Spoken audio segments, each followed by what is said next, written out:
অনেক রকমের ভর্তাই তো খেলেন, তো এই ভর্তাটার সাথে কে কে পরিচিত আছেন?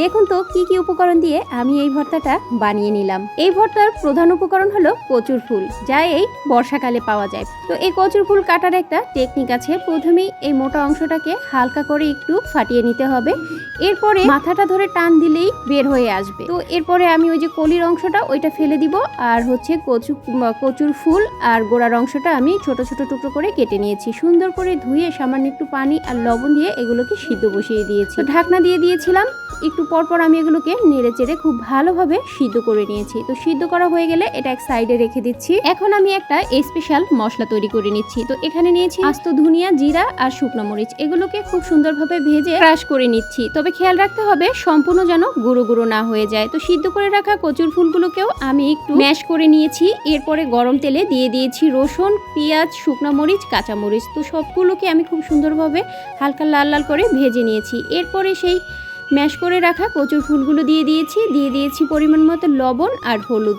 এবারে এগুলোকে তেলের উপরে অনেক টাইম ভেজে নিয়েছি। তো আমি সেই ক্রাশ করে রাখা মশলাগুলোকেও দিয়ে দিলাম। তো আমি ভাজা ভাজা করতে করতে এগুলোর গা থেকে তেল ছেড়ে এসেছে, এই পর্যায়ে আমি তুলে নিয়েছি। গরম ভাতের সাথে এই কচুর ফুলের ভর্তাটা খেতে যে অমৃতর মতো লাগে। রেসিপিটি ভালো লাগলে অবশ্যই একবার ট্রাই করবেন।